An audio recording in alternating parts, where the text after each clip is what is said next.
March 4th, 1999. The last time anyone saw the 8th grade class of Shady Pines Middle School. 17 children, 1 bus driver, 1 field trip, and not a single one returned. The children left around 8:15 a.m., smiling, joking, waving to their parents through the bus windows as it turned down Sycamore Drive. They were headed to Everett State Forest, 23 miles outside of town, for a half-day nature science trip. By noon, they were expected to be back. By 1 p.m., parents stood waiting in the school lot, arms crossed, checking watches. By 1:30 p.m., the first phone call started. By 3:15 p.m., police had been dispatched. And by 6 p.m., the school had called it in. We've lost contact with bus 517. All students presumed missing. I was one of the mothers in that line. My daughter's name was Rachel, 12 years old, always carrying a sketchbook, left-handed, soft-spoken.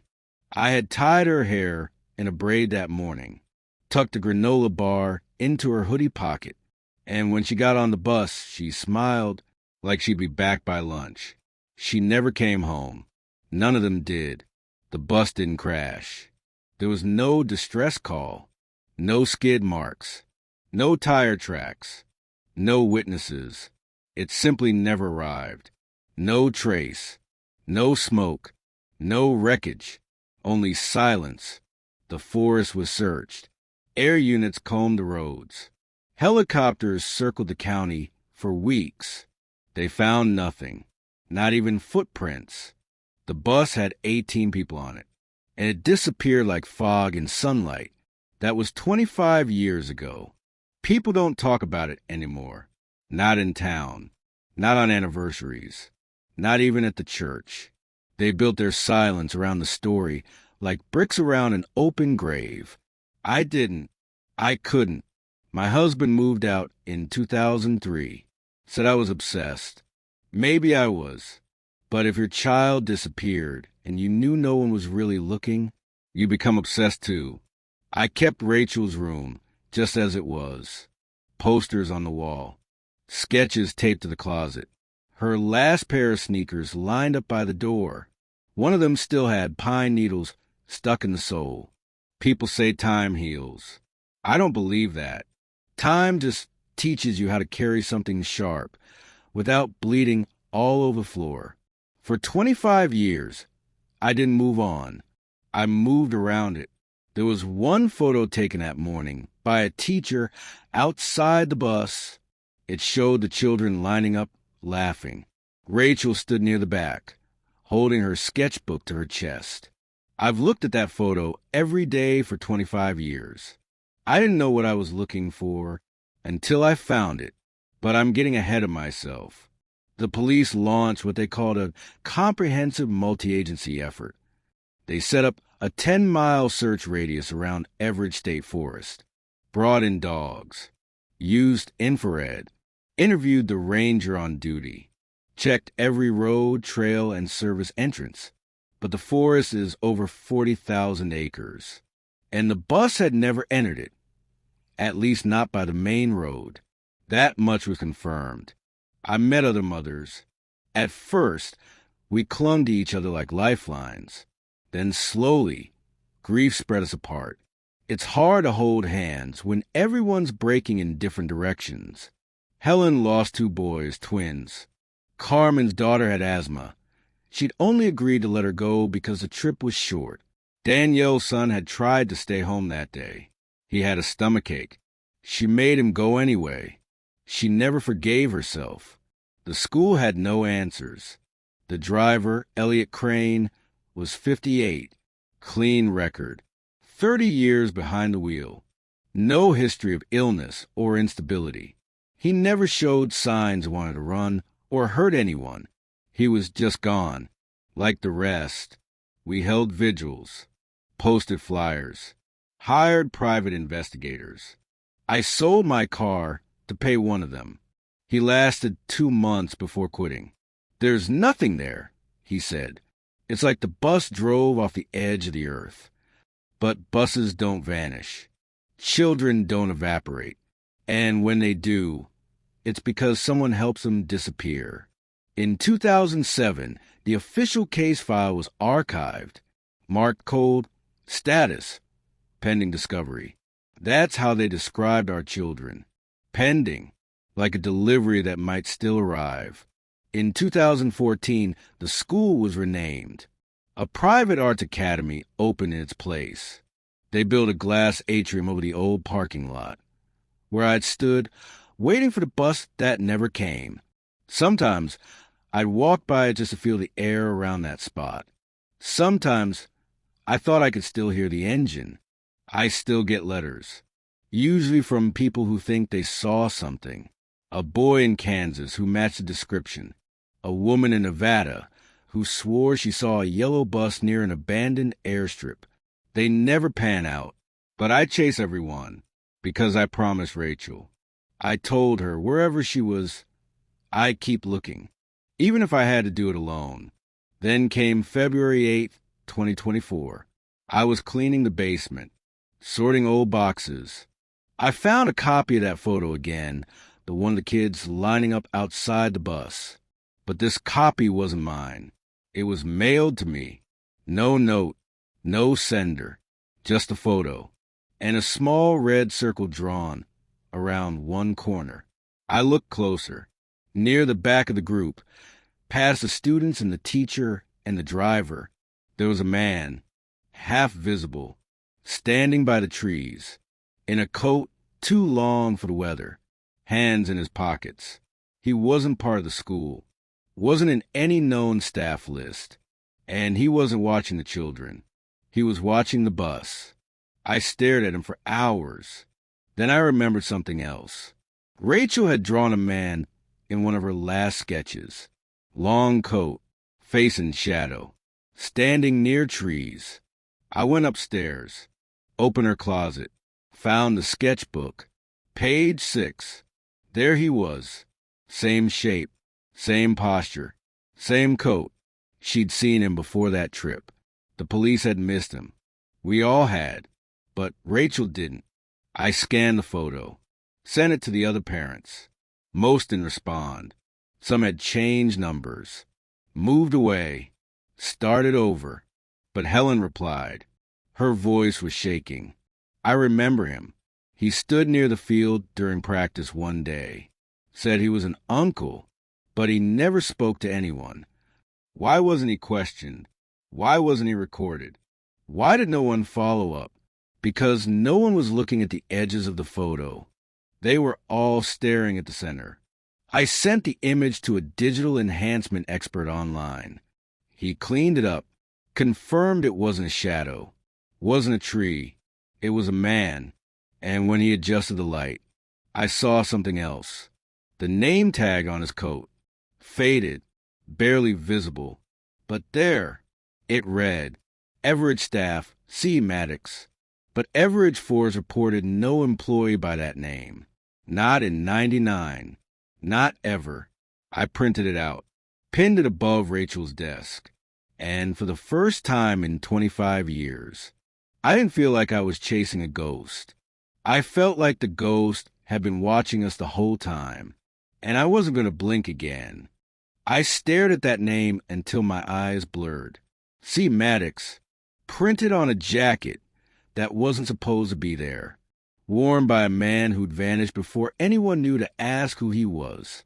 I didn't sleep that night. I sat at Rachel's desk with a photo in one hand and her old sketchbook in the other. Page 6, the man in the coat. Rachel had drawn him standing behind the swing set. No face, just a shape. She'd titled the page in tiny letters at the bottom. He watches the bus. By morning, I had already written my next steps. Call Everidge Park Services. Find old employee logs. Search C. Maddox in state records. Contact Helen. Everidge's staff directory for 1999 was archived, not digital. They told me it would take a week to access. But I didn't have a week. I drove there myself. The ranger on duty was 28. Polite, a little overwhelmed by my insistence. He pulled what he could from the filing cabinet. Lists typed on yellowing paper. Seasonal volunteers. Full-time rangers. Interns. No medics. No names at all. I asked if anyone had access without being logged. He nodded. Sometimes local volunteers helped trail maintenance, but they weren't technically staff. Would they have uniforms? He shook his head. Just vests. But the man in the photo wore a coat, a staff jacket. That meant someone gave it to him. Or he took it. I returned home by evening. Helen had left a voicemail. I can't stop thinking about the coat.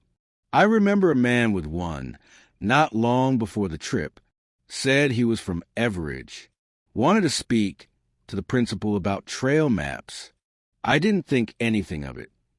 But the principal from 1999, Gloria Samuels, had passed away in 2006. A stroke, no next of kin. Her records destroyed during the school's closure. Another wall, another dead end. But dead ends were made to be climbed over. I turned to old yearbooks, flipped through pages.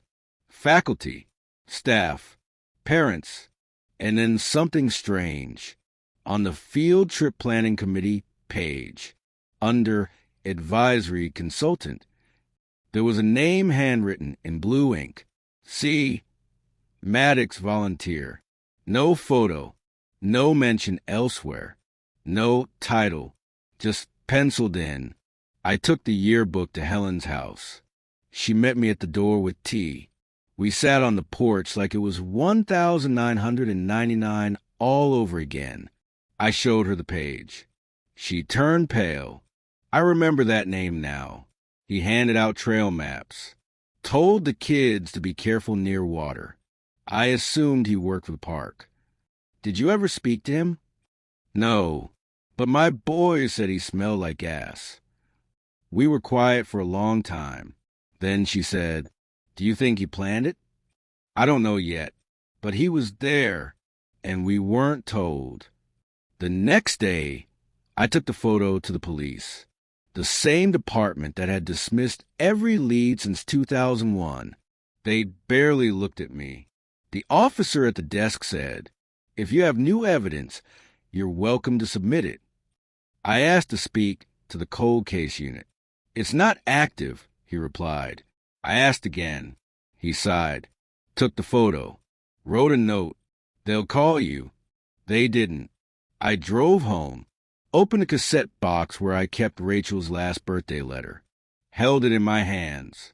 Inside was a folded paper she'd scribbled on during breakfast, a doodle of the bus, 17 windows, and a shape behind a tree. No label, but now I knew. She had seen him. She had drawn him, and none of us noticed. Until now. I shared the findings online in an old message board where some of the parents still lurked. Only a few replied. Most didn't want to reopen the wound, but one response chilled me. A user named Still on the Bus 94 wrote, "He wasn't supposed to be there, but they let him speak. We were already inside when he boarded." I replied instantly, "Who is this?" No answer. I messaged privately. Still nothing. Then 2 hours later, a new voicemail appeared on my phone. No number, just a voice. Quiet, shaky, feminine. "You don't know me, but I know Rachel. I was on that bus. We didn't crash. We were taken. There's still time." Then static. I replayed it 3 times. It was a young woman, mid-30s maybe, but older than the students would be now. Still, something in her voice, something familiar. I ran to the attic, pulled out the old class photo, counted the faces. All there, but in the corner, there was a girl named Marie Everly. She'd moved to Shady Pines in February '99. Had only been there 2 weeks before the trip. No other record of her afterward. And then I remembered something. One of Rachel's sketches, from just before the trip. 2 girls sitting on the bus. One had Rachel's hoodie. The other had her hand on Rachel's. She'd written, "My new friend Marie, the girl who vanished with her. The girl no one ever found. The girl who might still be alive." I traced the voicemail's metadata. Bounced off servers in Utah, then Colorado, then Florida. But the origin was masked, except for one thing. It came from a landline, still active, registered under an old care facility that had shut down in 2008, located just 11 miles outside Everidge Forest. I called the number. It rang. No voicemail. No answer. Just rang, and rang, and rang, until finally a click and breathing, then the same voice. "They think we're all gone, but some of us remember." Click. Line dead. I sat on the kitchen floor for a long time, hands shaking. I thought of Rachel's drawing, the man in the coat, the name on the jacket, the class photo, Marie's eyes, and I knew this wasn't over. The forest hadn't taken them. Someone had. I didn't sleep that night. I kept replaying the voicemail over and over just to be sure I hadn't imagined it. They think we're all gone, but some of us remember. Marie, or whoever had her voice. I wrote her name on a sticky note, put it next to the phone, as if the paper itself might summon her back. Then I opened my notebook and added a new page. Location to call. 11 miles from Everidge. Shut down care facility. Formerly owned by Windermere Behavioral Institute. Closed in 2008. Reasons unknown. I searched archive records. Windermere had opened in 1982. Private, off-grid, built into a low hill behind the tree line on County Route 14. Only 2 photos of it existed online, both from newspaper clippings in the early 2000s.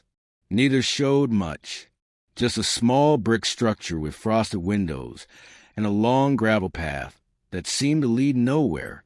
But something about it made my skin crawl. I printed the address and drove up the next morning.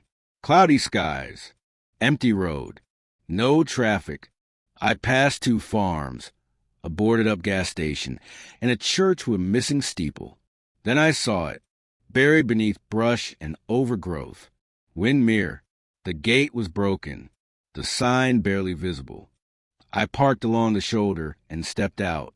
The building was smaller than I expected, not even as big as Rachel's old school, but it had 3 doors, no windows, no sound. I walked the perimeter. The back entrance had been sealed with plywood. The front was chained shut, but the side, ajar. I pushed it open and stepped inside. The air smelled like mildew and copper. Old wires hung from the ceiling. A wheelchair sat turned on its side near the wall. And along the hallway, rooms, unmarked, empty, except one. Room 8. The door was open. Inside was a mattress, bare, a plastic chair, and a corkboard covered in pushpins. No photos, no notes, just the remains of what had once been displayed. But on the wall above it, a name etched in ink. Marie E. I whispered out loud. The sound barely echoed, but I felt something shift. The room had been hers. Whether it was the same Marie from the bus, I didn't know yet, but it was someone who remembered enough to call me. I looked around. There were no filing cabinets, no paperwork, no records. The building had been cleared out, cleaned, deliberately, but people don't just vanish, even when buildings do.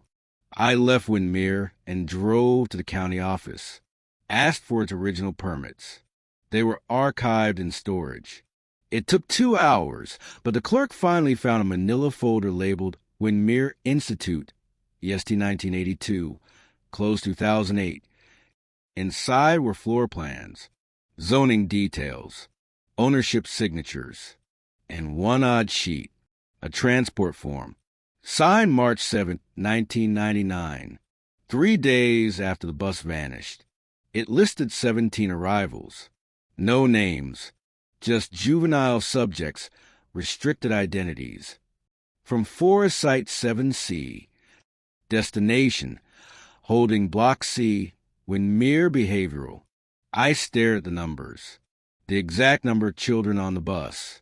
I asked the clerk if she'd seen documents like that before. She said no, then leaned in and whispered. A man came by last month asking for the same files. Said he was with the Department of Education, but he wore a jacket that said forestry. My blood went cold. I photocopied the form, thanked her, left the office. I now had 2 pieces of evidence. A man in a coat at the trip, a facility that received 17 unnamed juveniles 3 days later, and I had Marie's voice, still ringing in my ears. I called Helen. She listened in silence, then asked, "What do you think it was?" "I don't know, but I don't think it was a crash. I don't think it was an accident. I think it was a collection." We made a plan to revisit the other parents, to show them the form, the photo, the voicemail, but most of them didn't want to hear it. Too much time had passed, too much pain. Only 3 agreed to meet. We sat in Helen's living room with coffee and boxes of old photos, and one by one, they remembered the man. Carol had seen him the week before the trip in the parking lot. Darren said he spoke to a group of kids at lunch, said he was assisting the park naturalist. Janet remembered him asking about allergies. He said it was for safety. He'd been around, but no one questioned it because he wore the right coat. I contacted a journalist next, an old friend of mine, Emily Tran, who now worked for a regional outlet. She'd covered cold cases before. I sent her everything, the form, the voicemail, Rachel's sketch, the altered yearbook, the photo of the man. She called me within an hour. "I want to run it, but if I do, you need to be ready. They'll come." Who? Whoever's kept us quiet for 25 years. I told her to go ahead, because silence had done nothing but bury us. That night, I got another call. Blocked number. I answered anyway. It was Marie. Same voice. "Don't publish. It's not over. It'll start again." "What will?" "The collection." Then silence. I called Emily. Told her to wait. Just until I knew more. She agreed, but only for 48 hours. The next morning, I drove back to Windermere. Something in Marie's voice told me I'd missed something. I walked the back lot, traced the gravel path, found a shed hidden behind a rotted fence. Locked, but rusted. I broke the latch. Inside was dust and nothing else, except one thing, a storage cabinet, double-doored, and on the handle, a tag, "Return to Forest Site 7C. I opened it. Inside were boxes, 6 of them, each labeled by number. Inside, clothing, sketchbooks, a stuffed bear with a name tag, Evan, a laminated ID card for Rachel. I dropped to my knees. They'd kept the children's belongings, stored like archive files. Proof that the children had been there. Proof that they'd been processed. And something else. At the bottom of Rachel's box was a journal page, one she hadn't written. Childlike handwriting. Words shaky. It read, "They said we'd go back when we were better, but the lights don't turn off, and the man doesn't blink. I miss the trees. I miss my name." I sat in the shed for a long time, and for the first time in 25 years, I knew they were taken, kept, forgotten, and someone still wanted them to be. But Marie remembered, and maybe she wasn't the only one. I didn't sleep for the next 48 hours, not after finding the journal page. They said we'd go back when we were better, but the lights don't turn off, and the man doesn't blink. I miss the trees. I miss my name. That wasn't Rachel's handwriting, but someone her age wrote it, and they were somewhere near her after the day the bus vanished. Maybe inside Windermere, maybe somewhere even further off the map. I photocopied the page, taped it inside my notebook under the words. Proof of post-vanishing confinement. I held her laminated ID card in my hand. It was cracked, bent, but hers. Her full name, her signature. A photo of her smiling with eyes that didn't yet know fear. They had kept it, tucked away in a steel box in a forgotten shed. For what? A trophy? A tag? A record? Whatever it was. They hadn't expected anyone to find it, and now I had. I met Helen that morning at the diner. We sat in the far booth with the blinds half drawn. I showed her the journal page. She didn't speak. She just placed her palm on it, flat and trembling. "That's their handwriting," she whispered. "That's a child writing from a prison." We agreed. We couldn't wait any more. I called Emily, the journalist, told her she could publish, told her to go public with everything. But she hesitated. "They tried to follow me," she said. "Who?" "I don't know. A man in a silver sedan. No plates. Parked outside my building 2 nights in a row. I checked the dash. There was a recorder." We agreed to meet the next morning to hand off physical copies of all my files. In person. No email. No drives. Just paper and trust. But that night, everything changed. I got another call. Same block number. Same silence for 3 seconds. Then Marie's voice. But this time, not rushed, not warning. This time, she stayed on the line. "My real name isn't Marie. That was the name they gave me at Windermere. Before that, I was Eleanor. Eleanor Cross." I froze. That name had been on the class list. She was one of them. 12 years old in 1999. She had disappeared too. "I remember the bus," she said. "I remember the turn we weren't supposed to make. I remember the trees getting darker." "What happened?" I asked. "They told us it was part of the trip, that we were selected for something special. We believed them. We were kids." Her voice cracked. "The building they took us to wasn't a school. It had no clocks, no mirrors, no windows." I wrote as fast as I could. "Was it Windermere?" Windermere was just the next step. Some of us were taken there later. For testing. For evaluation. What kind of testing? They asked us what we remembered. Played sounds. Lights. They kept saying control group and response cohort. I didn't know what it meant. I still don't. I closed my eyes and held the phone tighter. "What happened to Rachel?" I asked. A pause. She didn't go quietly. She fought. She tried to get out. "Is she alive?" "I don't know. I haven't seen her since 2002. She began to cry, then composed herself. "They changed our names, gave us different birthdays, different families. Most of them were fake. I ran in 2008. I've been hiding since. Why contact me now? Because you kept looking. Because you're the only one who did." Then she said something I'll never forget. "They call him Charles Maddox. That's the name on his files. But that's not his real name. His real name is in the Windermere logs. Look under Project Homestead. That's what it was called." What was the collection? I didn't know what to say. Then she added, "They'll find me now that I've called. But maybe that's okay. Maybe I'm done running." Click. The line went dead.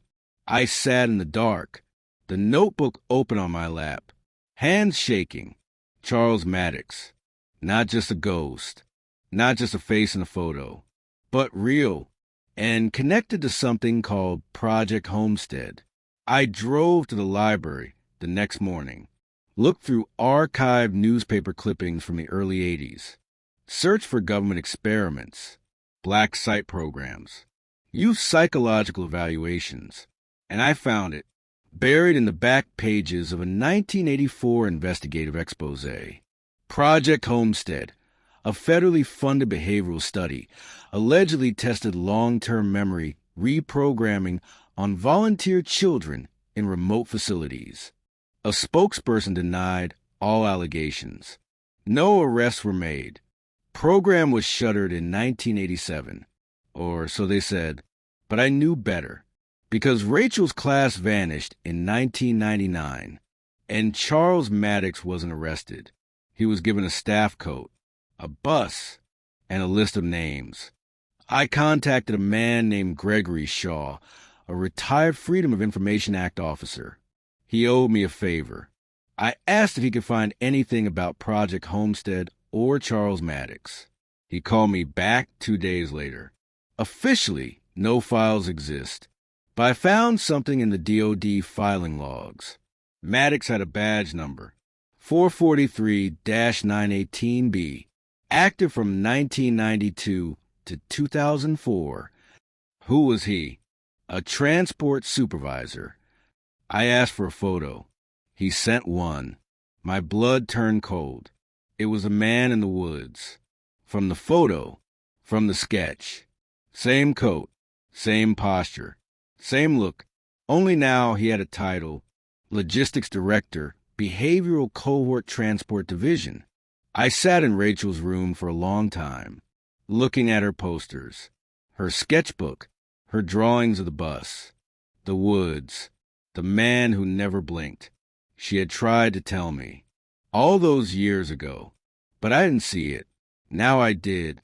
I opened my notebook, wrote his name in red, Charles Maddox, underlined it. Then I added, some of them remember, but remembering isn't enough anymore. The clock was ticking, and the next time the phone rang, I knew it wouldn't be a warning. It would be someone telling me to stop. I didn't answer the phone the next day, not because I was scared, but because I already knew what they were going to say. Silence on the other end. Then a click. No breathing. No voice. Just the quiet that comes before a threat. I turned the phone face down. Let it ring again and again. Whoever was watching, they knew I knew, and they were done pretending. That afternoon, I met with Gregory Shaw, the retired FOIA officer who'd sent me the photo of Charles Maddox. We met in a coffee shop in a strip mall where no one asks questions. He brought a manila folder with him. Inside, a scanned Department of Defense badge, a photocopy of Maddox's assignment log, a partial transportation roster from 1999. It didn't list names, just codes. But the code SPMS 99-18 was printed across the top. SPMS, he said, tapping the letters. That's Shady Pines Middle School. I stared at the code for a long time, then at the transport date beside it, March 4th, 1999, the day the bus disappeared. Why would the Department of Defense be tracking middle schoolers? That's not what they saw them as, Gregory said. Then what did they see? Subjects. He slid another page toward me, a debrief memo marked classified, restricted access. Parts were redacted, but one paragraph stood out. Subject compliance rates remain highest in Group 2, ages 11 to 13. Subjects respond more consistently to long-term environmental reassignment if introduced via perceived field trip environment. Early exposure to stimulus control reduces memory retention after reintroduction into general population. I read it 3 times before I understood what it meant. They'd taken the kids under guise of a field trip, used the bus as the bait, the forest as the entry point, and Maddox was the shepherd. I left the cafe and sat in my car for 20 minutes. Didn't cry, didn't move, just stared at my rearview mirror, half expecting a silver sedan to appear. It didn't, but someone else did. Helen called me just before dusk. You need to come over. I found something in the attic. I drove over without asking what it was. When I arrived, she met me in the driveway, holding a sealed envelope. She looked pale, like she hadn't slept in days. This was taped under my son's bed. I must have missed it a dozen times. We sat at her kitchen table. She opened the envelope and pulled out a Polaroid, old, yellowed at the corners. It showed 3 boys in what looked like a dormitory, wearing identical gray shirts, smiling but not with their eyes. In the background, a chalkboard, and on it, faint but visible, Winmere C. Block, Cohort G. It was dated 2001, 2 years after they vanished. Her sons were in the photo, alive, held, reprogrammed, smiling for someone who wasn't their mother. Helen pressed the photo to her chest and let out a sound I've only heard once before, when the principal told us the search was over. This was proof, undeniable, but it raised the worst question. If they were alive then, why didn't they come home? I scanned the photo, zoomed in on the right side, saw a face half hidden behind a doorway, dark suit, no badge, but the shape of the shoulders, the way he stood, it was him, Charles Maddox. He'd been there all along, watching, guiding, silencing. I sent the image to Emily, the journalist. She replied instantly, "This changes everything. Meet me at 6 a.m. tomorrow." We go public. But at 5:13 a.m., I got another call. Blocked. I didn't pick up. Then came the voicemail. "If you publish that photo, you'll never know what happened to Rachel." Click. I drove anyway. Met Emily in a parking lot behind a print shop. She looked tired, but determined. "I've already drafted the piece. I'll hold the photo out until we're safe. But the rest is going live today." She handed me a flash drive, backup, just in case. Then she hugged me and whispered, "We're almost there." She never published the story. That afternoon, her building was evacuated. A gas leak, they said, but Emily never returned my calls. The drive she gave me, erased, wiped clean. I was running out of time. And worse, I was starting to feel watched. The silver sedan appeared the next morning, parked across from my house. No plates, same as Emily said. I stood at my window and stared back. The driver never moved, not for hours. Just sat, engine off, radio on. At 2:17 a.m., the phone rang again. Blocked. I answered. Marie's voice, but quieter now, afraid. "He's cleaning up. Anyone who spoke, anyone who helped." "Where are you?" "Close, but not for long. There's one more you need to find." "Who?" "Kyle Emmett." I remembered the name. He was one of the quieter boys on the bus. Lived 2 streets down from us back then. His family moved away a year after the disappearance. Never spoke to reporters. Never joined the vigils. They just vanished too. "What about Kyle?" I asked. He didn't last long inside, but he wrote something. "It's in the cabin." He told me he buried it. Marie gave me coordinates. Rough ones, near the northern tip of Everidge Forest. Then she said, "Don't tell anyone, and don't come at night." Click. The next day, I packed water, gloves, and a flashlight, borrowed Helen's truck, drove north. It took 2 hours to find the turnoff. Another 40 minutes of hiking.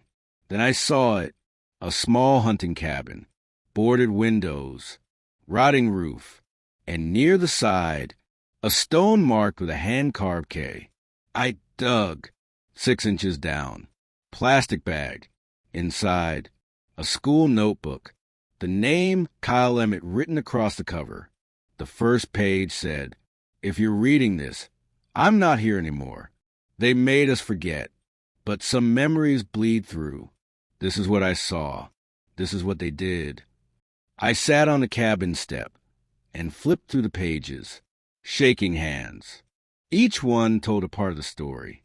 Being taken from the bus, the white room with humming walls, the daily tests, the lies they told, the whispers at night, the boy who stopped talking, the girl who tried to run. He wrote about Rachel, said she stood up for him, said she tried to keep them all sane, said Maddox took her away after a week. No one saw her again. The last page simply said, "He watches through the mirrors. Don't trust the reflections. And don't listen to the hum. If you do, you won't come back." I copied every page, drove home in silence, parked 2 blocks from my house, walked the rest of the way, just in case someone was watching. They were. The sedan was back, engine off, still, unmoving. But this time, the driver's side window was open, and on the dashboard, a single item, Rachel's old sketchbook, the one I thought I'd buried. The sketchbook was right there, sitting calmly on the dash of the silver sedan.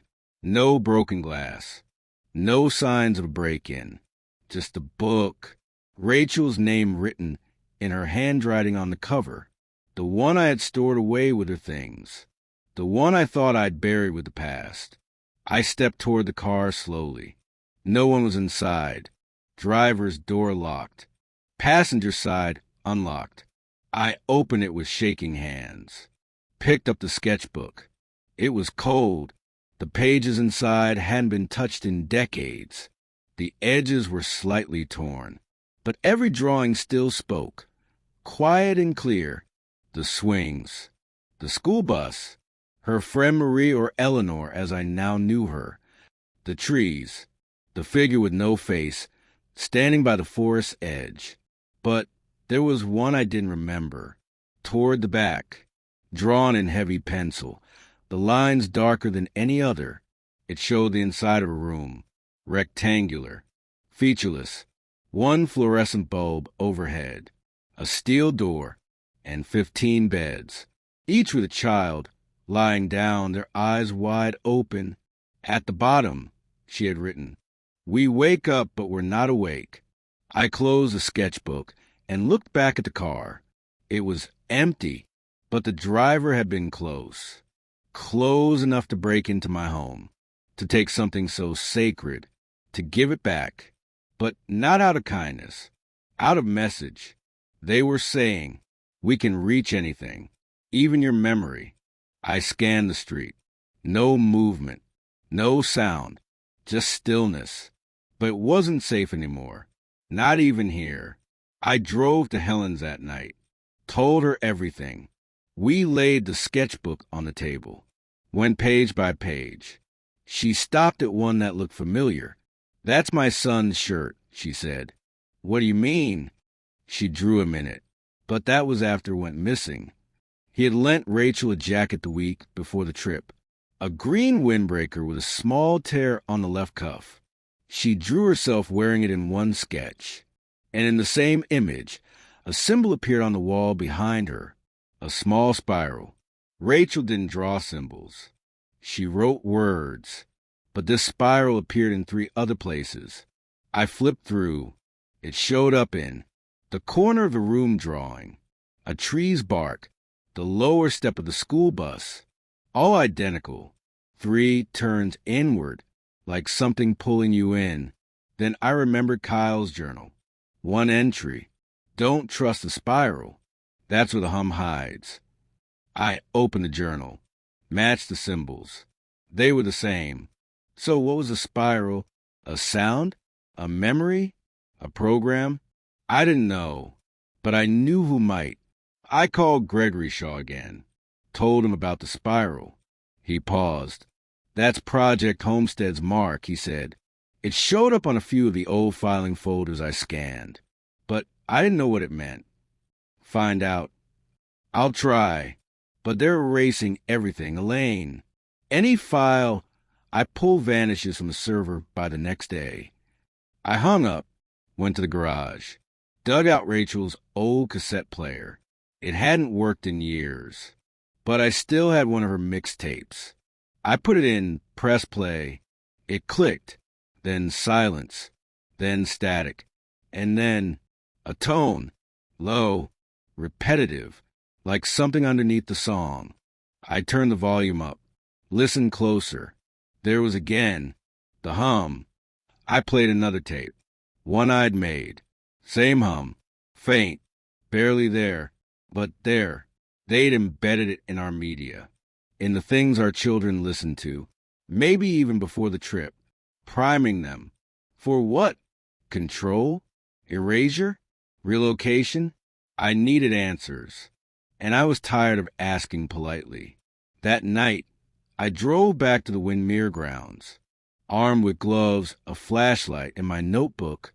The place was darker now, colder. The wind sounded like breath. I went back to the shed, opened the cabinet. All 6 boxes were still there, but one was open. Rachel's. Her ID was gone. So was a journal page. I had taken neither, which meant someone else had come. Maybe Marie. Maybe Maddox. Maybe someone cleaning up. I locked the cabinet and made a decision. The only way forward was to speak to the man who used to run Windermere. Not Maddox. He was the face. But Windermere had a director, Dr. Donald Rivers. I tracked down a phone number through an old academic directory. He was 86 now, living in a care facility in Oregon.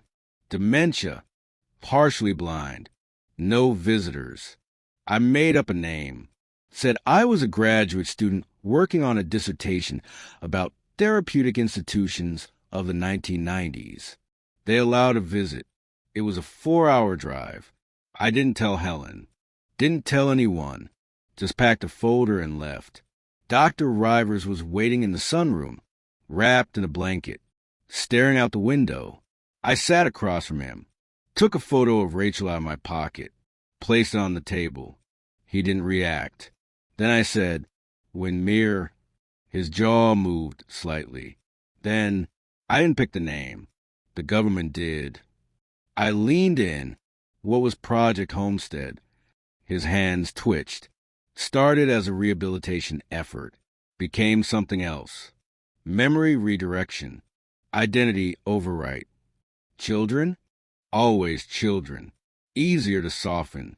Easier to loop. What does that mean, loop? You give them something to hold on to, then take it away. Repeat until they forget which part was theirs. I showed him the spiral. He nodded. That was the trigger. A mnemonic glyph, linked to tone, linked to compliance. How? They saw it enough times, it replaced a door in their mind. What about Charles Maddox? He looked at me then, eyes cloudy but suddenly alert. He was a conductor. He played them. I felt the chill rise in my chest. He's alive, still watching us. He never stopped. How many made it out? None whole. Some wandered. Some reset. A few remembered. Rachel? He didn't answer. I asked again, do you remember Rachel? He closed his eyes. She was the last one who screamed. I left the facility shaking. I'd gone there for answers. I got them, and I hated everyone. I pulled off at a gas station, sat in the parking lot, opened my notebook, wrote. The spiral replaces a door. The hum replaces the memory. The man who didn't blink was a conductor. And then I did something I hadn't done in 25 years. I drew a spiral, right in the middle of the page. And when I looked at it, I didn't see a shape. I saw a hallway, flickering lights, 17 doors. And at the end, a girl in a green windbreaker, waiting. The hallway in my mind wouldn't go away. 17 doors, one flickering bulb, and the sound of something just past the end, breathing. I wasn't dreaming it. I wasn't imagining it. It was a memory, but not mine. A memory left behind by someone else. Maybe Rachel, maybe Kyle, maybe all of them. And the spiral? It wasn't art. It was instruction. I went back to Rachel's sketchbook, looked at the final page. She'd drawn a shape like a camera, mounted on a ceiling, pointed down at a bed. Below it, she'd written, "They say it helps us sleep, but I think it's watching the dreams." I traced the spiral again. 3 tight turns inward, always counterclockwise. A door that opens only if you look long enough. That night, I packed a flashlight, gloves, a notebook, and a sketchbook. Then I returned to Windmere. For the last time, the air was still. No wind, no crickets. The building looked like it had aged 10 years since I'd last been there. The side entrance was still loose. I stepped inside, walked the main corridor slowly, and for the first time, I noticed something. A spiral, faintly scratched into the tile floor beneath my feet.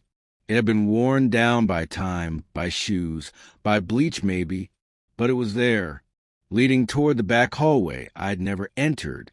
Until now, I followed the spiral.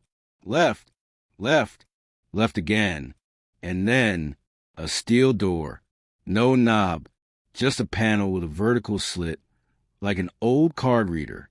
Above it, carved into the metal, Section 3, closed 2004. I pressed my hand to the seam. Cold. And then a hiss. The door released, unlatched with a groan that shook the walls. No power in the building, but something had just opened that wasn't supposed to. I pulled it open, stepped into the dark. Stone stairs. Descending. I went down 10 steps. 20. 40. At the bottom was a sublevel. Long corridor. Cement walls. Peeling paint. This wasn't part of the original floor plan I'd seen. This was buried, hidden, and on the walls. Paintings. Children's paintings. Crayon drawings. Fingerprints. Spirals. Rainbows. But all of them blurred at the center, as if something had been erased after the fact. I walked slowly, the flashlight shaking in my hand. Room after room, each one identical. White bed, steel sink, one camera mount in the corner, and all of them empty, except room 14. Room 14 had something else. A box, metal, unmarked. Inside, a cassette recorder, still intact. Tape inside, labeled SBMS 99/Subject R. I froze. Subject R. Rachel. My fingers shook as I picked it up. There was a speaker bolted to the ceiling. I pressed play. The tape crackled. Then a soft voice. This is day 17. Subject remains unresponsive to light test. Will attempt auditory sequence again. Click. Then static. Then Rachel's voice. Tired. Small. I don't want to be here. I want my mom. Please stop the music. I fell to my knees. Tears hit the concrete before I could speak. She'd been here. She'd begged them. And they'd recorded it. For what? Data? Notes? Proof?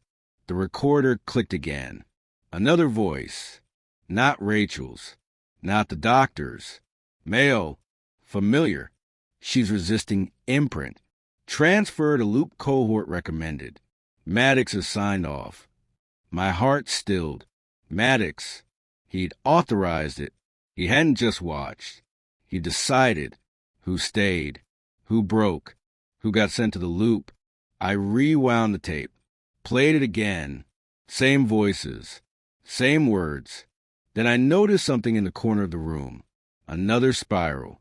This one painted on the wall, thick and black. Below it, scratched into plaster. The spiral doesn't let you out. I stood, left the recorder, closed the box, and made my way back up the stairs. When I reached the top, The door to the building was open, not the side door, the main entrance, the one I knew I had locked from the outside. I stepped into the hall, heart pounding. Then I heard it, a voice from down the corridor. Low, Warren, you're not supposed to be here. I turned slowly. A figure stood in the shadows, coat to the knees, hat pulled low. I couldn't see his face, but I knew. You're Maddox, I said. He didn't deny it, didn't move. They never stopped you? Silence. Then, it was never about stopping. It was about continuation. I stepped closer. He didn't flinch. Where is she? You're asking the wrong question. Then what's the right one? He paused. Why do you still remember? I opened my mouth, but no words came. He turned, walked toward the door, and before disappearing into the dark, he said, Find the ledger. That's where the spiral ends. The door slammed shut behind him. I ran out 10 minutes later, drove straight home.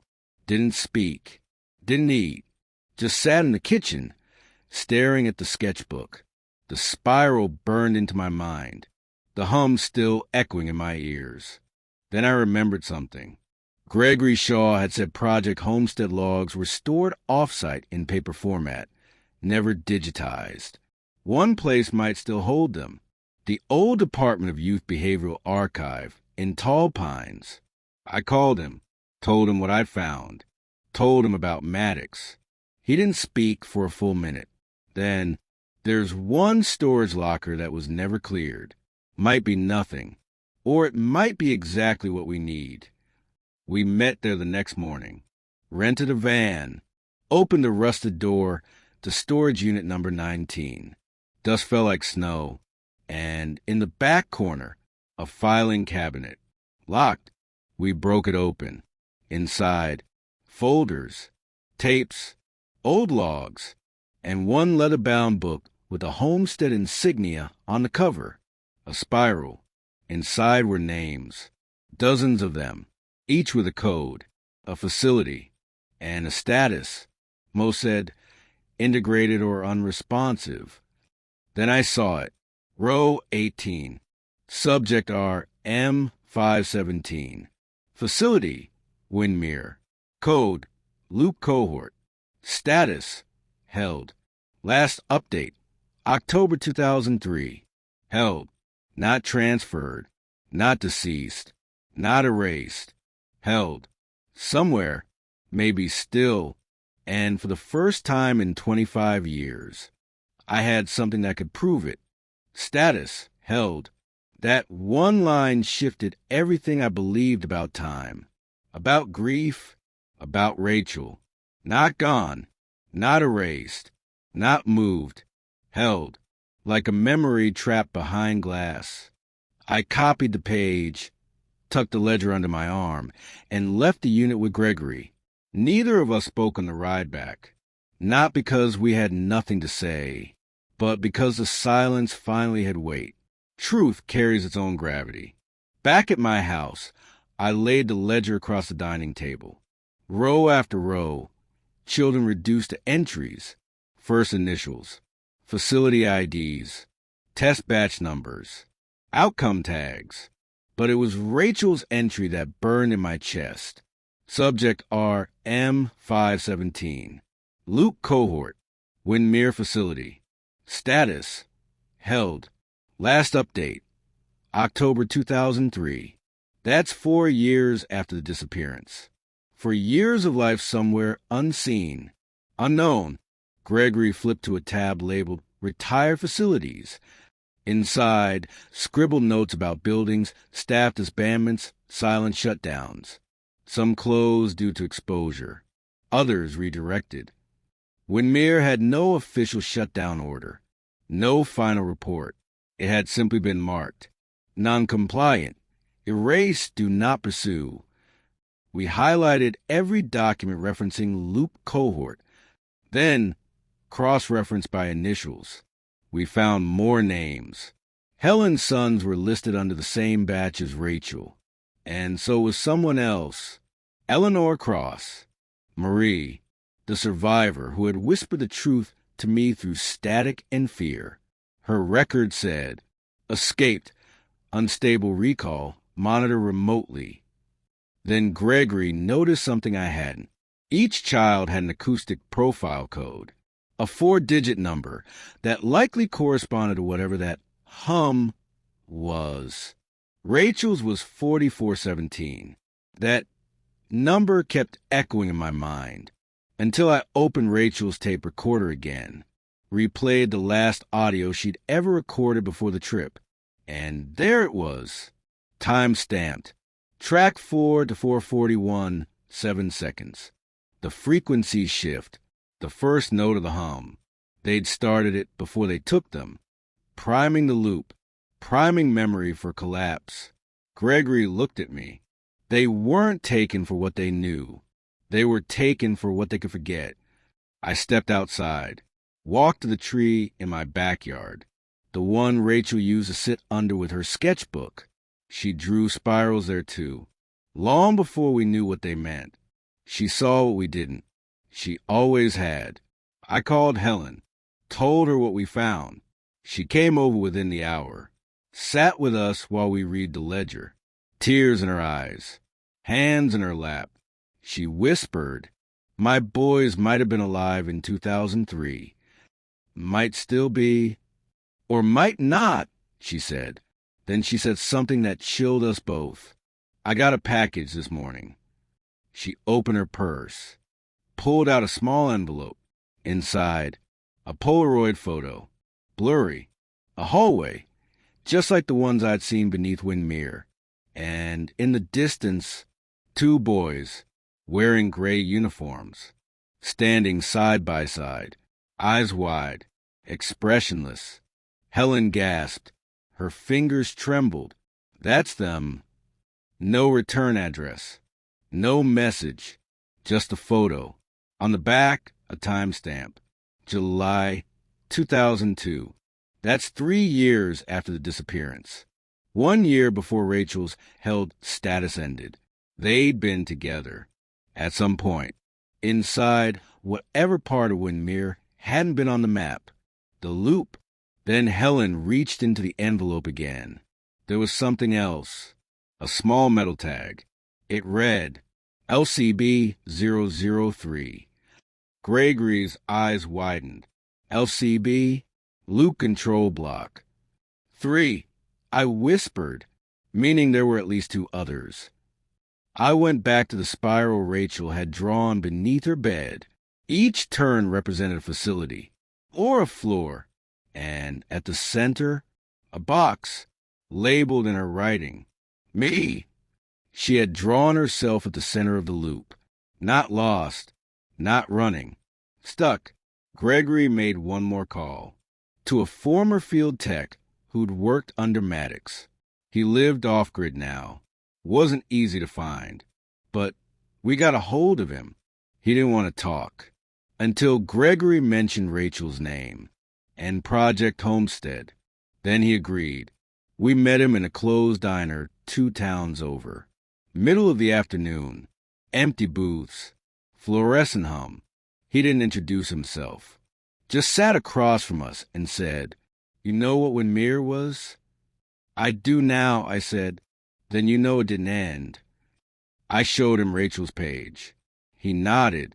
Loop cohort was the worst. They weren't supposed to leave. Once inside, memory reboots were set on infinite. Why?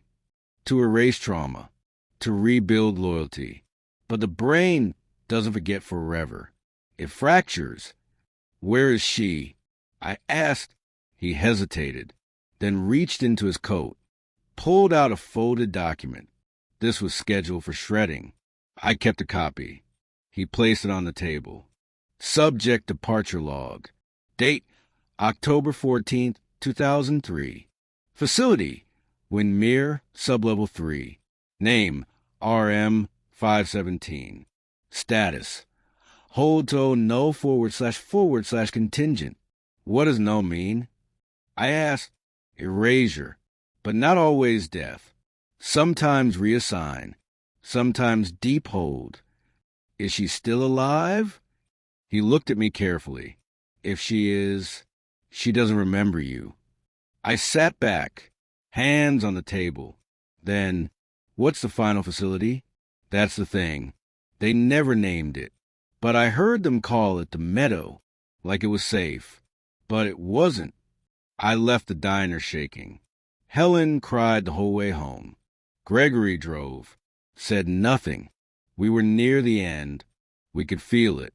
Not just the story, but the silence that came after truth.